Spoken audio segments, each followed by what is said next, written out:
And finally, just quickly, I know we're running low on time, so I will go quickly through the HR recommendations and just give you a quick status update. So we can go to, we've got the slide up there. So the first recommendation was investigative training for AC and ACA policies. AC is our prohibition against discrimination, harassment. ACA is the Title IX version of that, so it's ACA and AC1, they're very similar. And so that is complete. We have had our first training with all district administrators and supervisors. It was conducted by Emily Omohandro of Ed Council, which is one of our school law resources. We also are looking into a vendor recommended by Kathy Carlick-Lorenz, and it is called the Reed Technique of Interviewing and Interrogation. They did this at Parkway, and I think you found it to be extremely valuable, so they're definitely in our plans for the future. So we'll continue with training in that regard. The next recommendation was adding to current policy GBH, which that is student and staff relations. We need to include a better, more broad definition of sexual abuse language and detecting signs of abuse. So this is in progress. We will certainly add it to the vector training, but even more than that, another layer, we want to work with Jill Lawson on some opportunities we've identified for our school counselors to help with that as well. Highlighting policies GBCB, which is staff conduct, GBH, which I mentioned is staff student relationships, AC and ACA. Those are the four main policies that were impacted with this audit.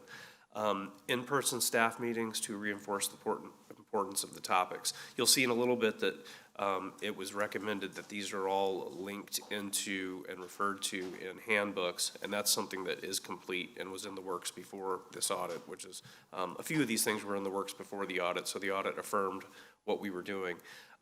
We have a monthly, twice a month we meet with principals, but one of those times we get to be in person in front of them and we pick an HR topic each time. This will certainly be part of a presentation for principals, and then we'd like to train the trainers, so to speak, so they would then go back and have a similar agenda item during their staff meetings. The next item is adding to the handbooks. As mentioned, that was a pretty easy one to do, and it is done. Investigation document protocol, this is an in the works one. We were happy to see this one because it was done already. I have something like this in my folder that sits on my desk, and it's a one-sheet piece of paper that tells me basic things to go through anytime I'm starting an investigation, and I do refer to it even after all these years. So we developed a quick reference guide like this to assist all of our administrators. It was developed by Emily at Ed Council. Again, she's been a great resource, and all administrators have that now. And then finally, forms.